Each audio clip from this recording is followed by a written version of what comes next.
అంతా చేస్తుంది, ఏడుపు వస్తుంది. ఏమైంది సిస్టర్? మా అమ్మ ఏం చేసింది? ఏం చేసిందా? అప్పుడేమో మా మమ్మీ నుంచి వేరు చేసింది, ఇప్పుడేమో మా డాడీ నుంచి వేరు చేసింది. ఎంతసేపు మీ మమ్మీ నువ్వు హ్యాపీగా ఉండడమే ముఖ్యం, కానీ నేను హ్యాపీగా ఉండాలని ఎప్పుడైనా ఆలోచించిందా? నేనప్పటికీ నా ఈగోని చంపుకొని మా ఇంటిని వదిలేశాను. మా ఇంట్లో వాణిని, ఏసీలు, కార్లు, పని వాళ్ళని వదిలేసి ఇక్కడ అడ్జస్ట్ అయి ఉంటే నీకంటే నేను గ్రేట్ కాదంట. ఏదైనా అంటే మీ నా కాదు మన అనాలని ఏదేదో నీతులు చెప్తుంది. మా డాడీ వస్తే నేను మా డాడీని మిస్ అవుతాను, తనతో కాసేపు టైం స్పెండ్ చేస్తాను అనే చిన్న కామన్ సెన్స్ కూడా లేదా? ఇన్ని రోజుల తర్వాత మా డాడీ వస్తే నన్ను గదిలో నుంచి వెళ్ళిపోమ్మంది. ఎందుకు సిస్టర్ అనవసరంగా ఏదేదో ఊహించుకుంటావు? ఏదైనా ముఖ్యమైన విషయం మాట్లాడాలేమో, అందుకే నేను బయటికి వెళ్ళమని చెప్పుంటుంది. కొన్ని విషయాలు చిన్నపిల్లల దగ్గర డిస్కషన్ చేయకూడదు కదా, అలా ఏమైనా జరుగుంటుందేమో. ఏంటా ముఖ్యమైన విషయం? మీ మమ్మీ నన్ను బయటికి పంపించి మా డాడీతో మాట్లాడేంత ముఖ్యమైన విషయం ఏముంటుంది? అంతా కావాలని నన్ను నేర్పించాలని చేసింది. అలా లేదు సిస్టర్, అమ్మ ఎప్పుడు అలా చేయదు. మీ డాడీ ఇంత దూరం వచ్చి నీతో మాట్లాడకుండా అమ్మతో మాట్లాడుతున్నాడంటే అది ముఖ్యమైన విషయమే అయి ఉంటుంది కదా. ప్లీజ్ నువ్వు అనవసరంగా నెగిటివ్గా ఆలోచించుకు. చూడు, నీకోసం ఈ కచ్చిప్ మీద డిజైన్ కుట్టి తెచ్చాను. నువ్వు మీ ఇంటికి వెళ్ళిపోతున్నావు కదా, నాకు గుర్తుగా ఉంటుందని ఇలా డిజైన్ చేసి తెచ్చాను. చూడొకసారి. చెప్తుంటే అర్థం కావట్లేదా? చూడు చూడు అంటావేంటి? నా కళ్ళల్లో కన్నీళ్ళు నీకు కనిపించడం లేదా? నా నుంచి మా మమ్మీ దూరం అయింది, మా డాడీ దూరం అయిపోతున్నాడు. మీ అమ్మ మా అందరినీ బాధ పెడుతుందని నేను ఫీల్ అవుతుంటే చూడు చూడు అని తొక్కలో కర్చీఫ్ చూపిస్తున్నావు. తాజ్ మహల్ బొమ్మ తెచ్చినట్టు అంత బిల్డప్ ఇస్తావేంటి? నువ్వు అంతే, మీ అమ్మ అంతే, ఎప్పుడు బాధ పెడుతూనే ఉంటారు. వెళ్ళిక్కడి నుంచి. ఏంటి అలా చేస్తున్నావు? నాకు అసలే కోపంగా ఉంది. మీ అమ్మ చేసిన పనికి ఒళ్ళంతా మండిపోతుంది.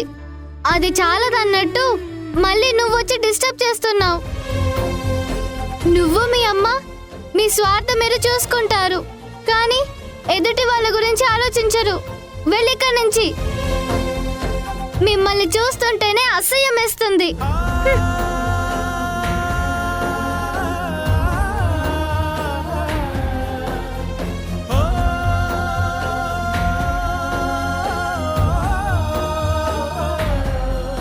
సారీ సిస్టర్, నీకు ఈ కచ్చిప్ నచ్చుతుంది అనుకున్నాను, కానీ నచ్చలేదు. నువ్వు నన్ను తిట్టినా పర్వాలేదు, కానీ అమ్మని తిట్టొద్దు. అమ్మకి మనం అంటే ప్రాణం. దయచేసి అమ్మ గురించి తప్పుగా అర్థం చేసుకోదు సిస్టర్.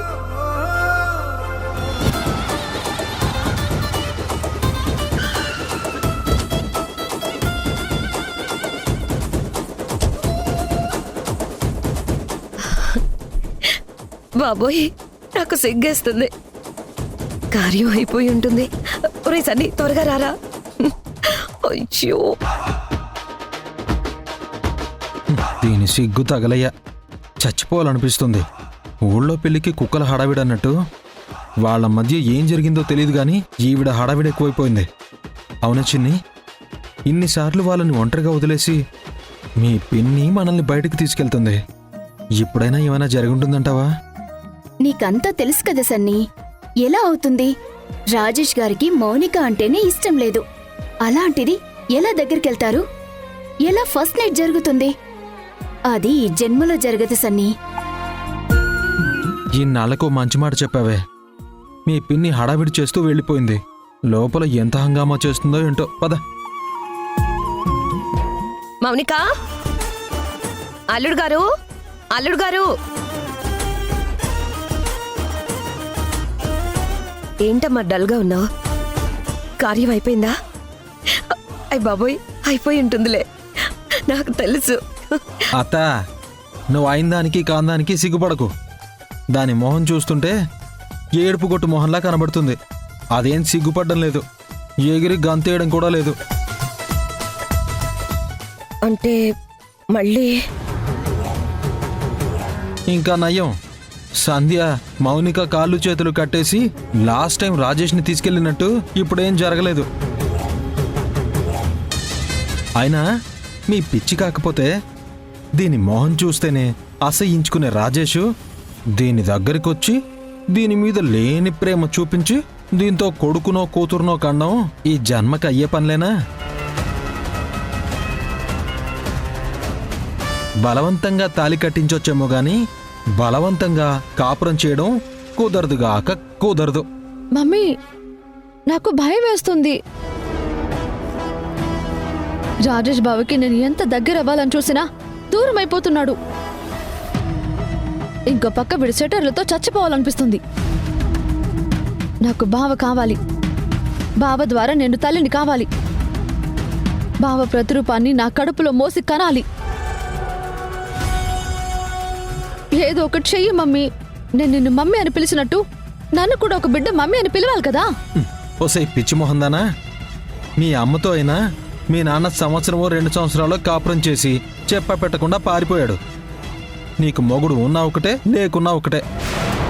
మీ అమ్మది నీది ఒకటే జాతకమే. కాకపోతే మీ అమ్మ తల్లయింది, నువ్వు ఎప్పటికీ తల్లివి కాలేవు.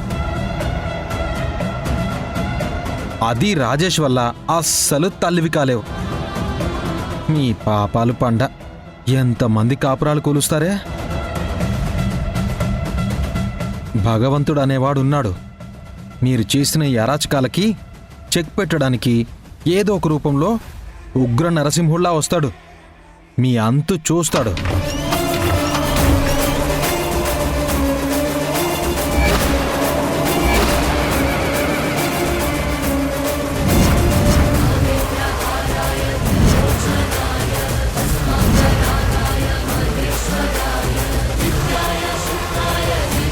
సన్నీ, ఇలా అన్నావో లేదో అలా దేవుడు ఉగ్రనరసింహుడి రూపంలో సంధ్యని పంపించాడు.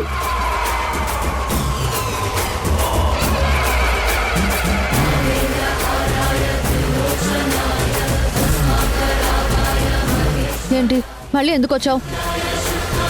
లాస్ట్ టైం అంటే మా మమ్మీ లేదు, సన్నీ వాళ్ళు లేరు కాబట్టి నా కాళ్ళు చేతులు కట్టేశావు. కానీ ఇప్పుడు నీ పప్పులు ఉడకవు. నువ్వు మర్యాదగా మా ఇంట్లో నుంచి వెళ్ళిపో.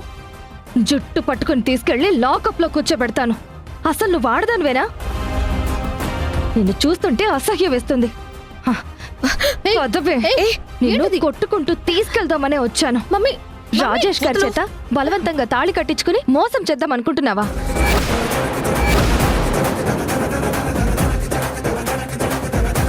అసలు కట్టుకున్న భార్యుండగా ఒక కూతురుండగా నువ్వు పెళ్లి చేసుకుంటే చెల్లుబాటు అయిపోతుందా? నువ్వు ఎమోషనల్ గా బ్లాక్మెయిల్ చేస్తూ ఉంటే భయపడుతూ కూర్చుంటాననుకున్నావా? నాకు మొత్తం తెలిసింది. రాజేష్ గారిని ఎలా మోసం చేసి తాళి కట్టించుకున్నావో నాకంతా తెలిసింది. పదవే పోలీస్ స్టేషన్కి. ఏయ్, ఇంకా మమ్మీ మమ్మీ అంటావేంటే? సంధ్య గారు, మీరు దేవతలా వచ్చారు. ఇన్నాళ్ళు మీతో చెప్పలేకపోయాను. చెప్తే మీరు ఎలా తీసుకుంటారో అనే భయంతో నేను ఎదురుపడలేదండి. దీని జుట్టు పట్టుకుని తీసుకెళ్లి లాకప్లో వేయండి. ఈ తల్లి కూతుళ్ళు బయటుంటే కాపురాలు కాదండి, జీవితాలనే నాశనం చేసేస్తారు.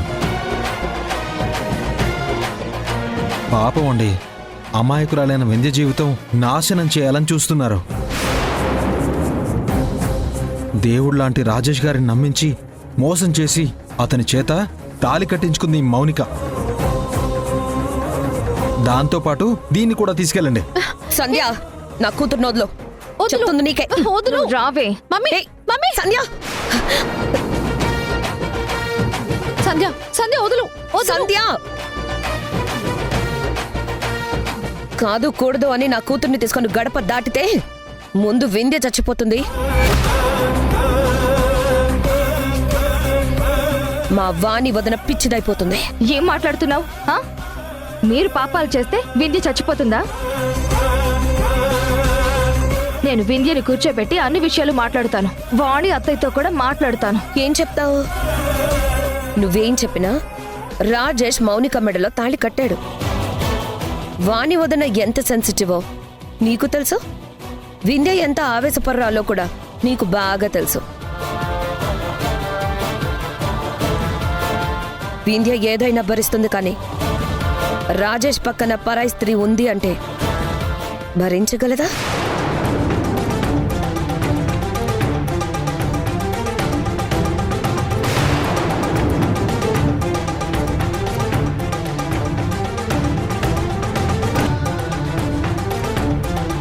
చూడు సంధ్య, నిన్నగాక మొన్నొచ్చు. నీకు వాణి వదన గురించి పూర్తిగా తెలీదు. పరువు కోసం ప్రాణాలైనా ఇస్తుంది. తన కొడుకు పరాయి అమ్మాయి మెడలో తాళి కట్టాడు అంటే నా కూతుర్ని హారతిచ్చి లోపలికి తీసుకెళ్ళకపోవచ్చు, కానీ ఖచ్చితంగా నా కొడుకు ఇలా చేశాడా అన్న డిప్రెషన్లో వాణి వదన పిచ్చిదైపోతుంది. నా కూతురు చేయి పట్టుకొని లాక్కెళ్తున్నావు కదా, లాక్కెళ్ళు. పోలీస్ స్టేషన్కి తనని తీసుకెళ్లిన మరుక్షణం ప్రెస్ వాళ్ళు వస్తారు, అన్ని న్యూస్ ఛానల్స్లో కవర్ అయిపోతుంది. అప్పుడు రాజేష్ పరువు ఉంటుందా? ఏంటి సంధ్య మాట్లాడవు? పద పద, నువ్వు నన్ను పోలీస్ స్టేషన్కి తీసుకెళ్ళాలి. నువ్వు రాజేష్ బావని మోసం చేశానని నా మీద కేసు పెట్టు. రాజేష్ బావ నన్ను వాడుకుని పక్కన పెట్టేశాడని బావ మీద నేను కేసు పెడతాను. మా అమ్మ చెప్పినట్టు ఈ కేసు పెట్టడం వల్ల రాజేష్ బావ నా మెళ్ళో ఈ తాళి కట్టాడని 10 మందికి తెలిసిపోతుంది. దానివల్ల ఇటు వింధ్యకి నష్టం, అటు మా అత్తకి నష్టం, పరువు విషయంలో బావకు కూడా నష్టం. ముగ్గురు పోయిన తర్వాత మామొక్కడే ఏం మిగులుతాడు? మామ కూడా బకెట్ తన్నేస్తాడు. నువ్వు దీన్ని రచ్చకిడిస్తే ఈ నలుగురు ప్రాణాలు గాల్లో కలిపేస్తాను.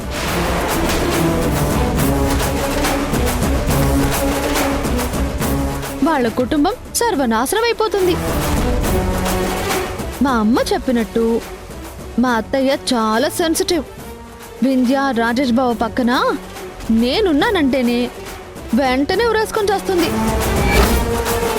ఇప్పుడు నువ్వు దీన్ని ఇష్యూ చేసి నీ ఫ్రెండ్ని చంపుకుంటావా?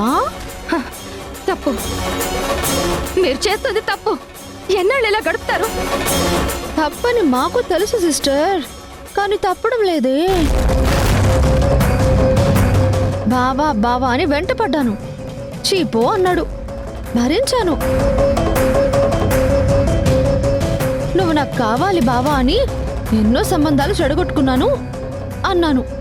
పోపో అవతలికి అన్నాడు, అయినా నేను భరించాను. ఎలాగైనా నా మెళ్ళో తాళి కట్టు బావా అని వేడుకున్నాను. ఒక్కసారి కూడా నన్ను అర్థం చేసుకోలేదు. ఏం చేస్తాను చెప్పు? ప్రేమించిన దాన్ని బావని మర్చిపోలేను, అలా అని చచ్చిపోలేను కదా. అందుకే మోసం చేసి తాళి కట్టించుకున్నాను. నువ్విప్పుడు ఏ మాత్రం ఈ విషయాన్ని రచ్చ చేసినా, నలుగురికి చెప్పినా నష్టం మీకే. అందుచేత కాస్త ఆవేశాన్ని తగ్గించుకుని వచ్చిన దారిన వెళ్ళిపో. ఇంకా నేను మంచిదాన్ని కాబట్టి నాకు నేనుగా వెళ్ళి ఈ విషయాన్ని వింధ్యతోనో మా అత్తతోనో చెప్పి వాళ్ళ ప్రాణాలు తీయాలని అనుకోవడం లేదు. ఎంత కాదనుకున్నా వింధ్య సిస్టర్ నా భర్తకి మొదటి భార్య. నా అత్తారిల్లు బాగుండాలని నాకు కూడా ఉంటుంది కదా. ఇప్పుడు నువ్వు మౌనంగా వెనక్కి తిరిగి వెళ్ళిపోవడం తప్ప ఇంకేమీ చేయలేవు సిస్టర్. నా మాట విని వెళ్ళిపో. సంధ్య గారు మీరు వెళ్ళిపోండి. వీళ్ళన్నది నిజమే. ఈ విషయం వింధ్యకి తెలిసినా వాణి గారికి తెలిసినా చాలా ప్రాబ్లం అవుతుంది. అందుకే నేనేం చేయలేక మౌనంగా ఉన్నాను. దేవుడున్నాడండి, ఏదో ఒక పరిష్కారం చూపిస్తాడు. మీరిప్పుడు ఆవేశపడడం కరెక్ట్ కాదు. వింధ్య ప్రాణాల కోసమైనా మీరు ఇక్కడి నుంచి వెళ్ళిపోండి. వెళ్ళవమ్మా, వెళ్ళు. ప్లీజ్ సంధ్య గారు, నా మాట వినండి. ఒక్కోసారి పరిస్థితులు బాలేనప్పుడు ఒక్క అడుగు వెనక్కి వెయ్యాలి, తప్పులేదు. దేనికైనా ఒక పరిష్కారం ఉంటుంది. మీరు ఆవేశపడడం కరెక్ట్ కాదు. వెళ్ళండి.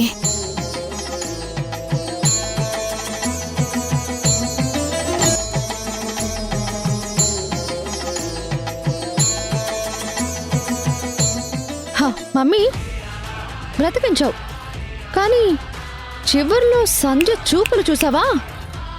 తన చూపులతోనే చంపేసేలా ఉంది. బాలకృష్ణ సినిమాలో కూడా ఇంతగా చూపులతో చంపలేదేమో.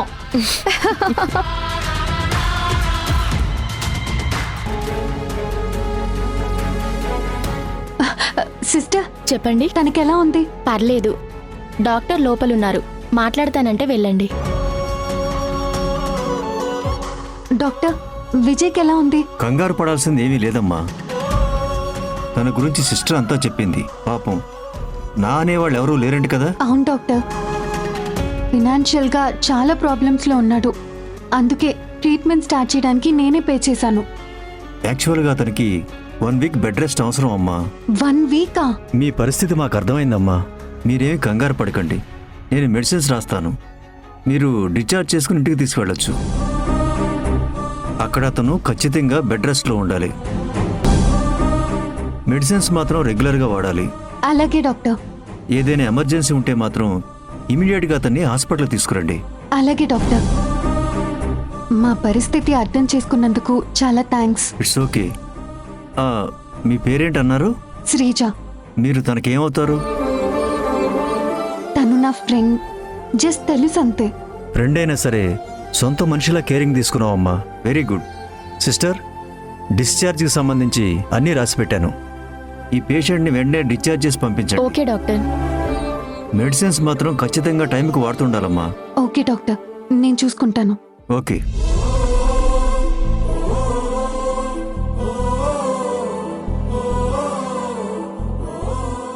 విజయ్, కంగారు పడాల్సిందేం లేదు. మనం ఇంటికి వెళ్ళొచ్చు. సారీ శ్రీజ, నేను నీకు అనవసరంగా రిస్క్ కలిగించుంటాను. అవును, హాస్పిటల్ అంటే చాలా డబ్బులు పే చేయాలి కదా. ఆ డబ్బు... అబ్బా, డబ్బు గురించి నువ్వేం ఆలోచించకు. ఇక్కడ ఎక్కువ రోజులుంటే ఎక్కువ బిల్ పడుతుంది. మనం కట్టలేం. డాక్టర్తో మాట్లాడాను, ఇంటికి తీసుకెళ్ళమన్నారు. మేడం, ఇందులో పేషెంట్స్కి సంబంధించిన డిశ్చార్జ్ పేపర్స్ ఉన్నాయి. చాలా థ్యాంక్స్ అండి. శ్రీజ, నువ్వు వెళ్ళు. మీ అమ్మ నీ కోసం ఎదురు చూస్తూ ఉంటుంది. తనకి నువ్వు నాతో పాటు ఉన్నావని తెలిస్తే పెద్ద గొడవ అవుతుంది.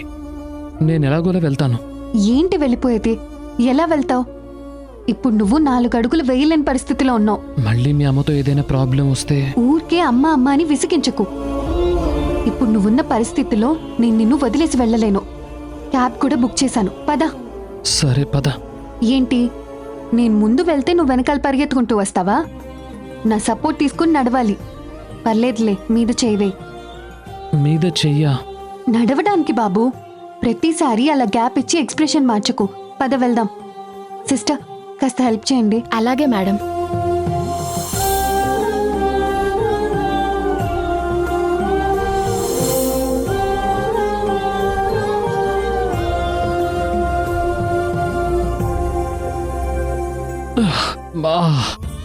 మెల్లిగా. Thank you nurse. ఫైల్ ఇవ్వండి. పద.